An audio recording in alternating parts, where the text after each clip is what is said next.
Guys, ito po yung order ko sa Shopee na short killer.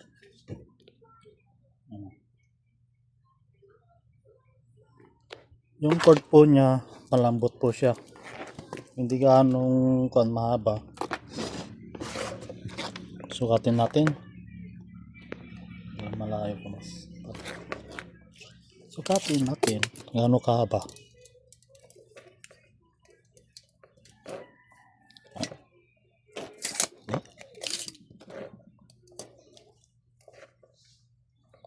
$50.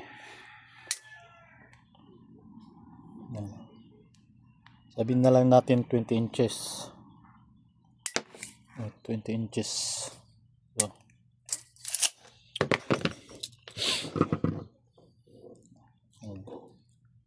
Short killer.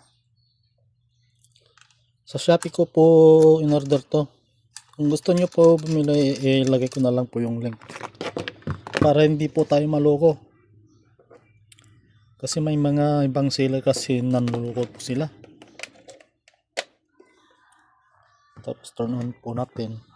Yan ang naka-turn on na. 1.5. Pag on natin, papalitan natin yung voltage. Yan na lang po.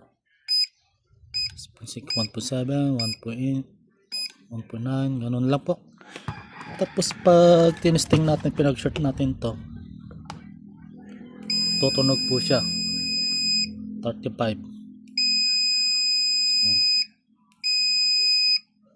Umiinit to pag pinag-short mo talaga. Mainit.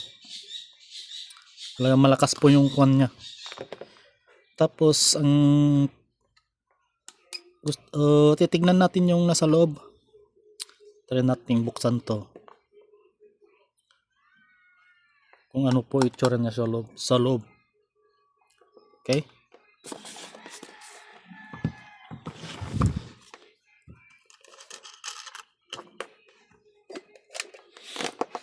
Kunin ko lang po yung pagbukas natin.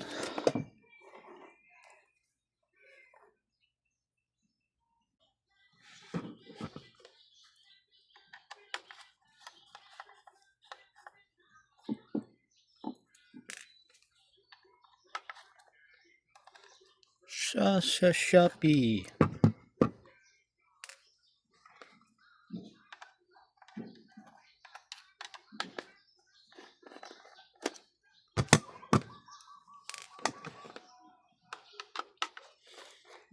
Mabigat naman po siya.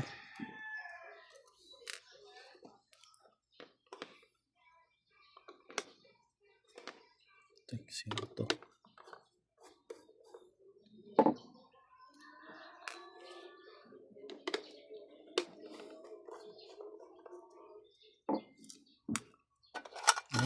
Yan na lang. Yan lang po yung itsura niya sa loob. Yung chassis lang po nagpabigat. Simple lang po siya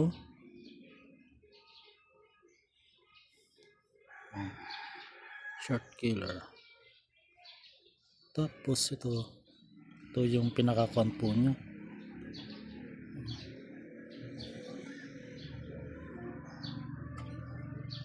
Yung gano'n.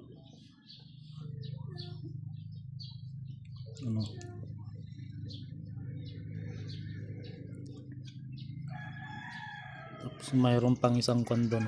I think MOSFET po siguro yun. DC24. Ano lang po, may share ko about this.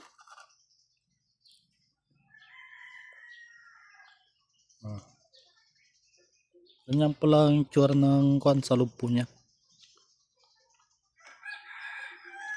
Maganda po siya kasi natry ko na po siya. Hindi sayang yung pera po nyo. Kung gusto nyo po bumili ng ganito, lagay ko na lang po yung link. Dito na lang po tayo. Maraming salamat sa panonood. That's it. Thank you for watching.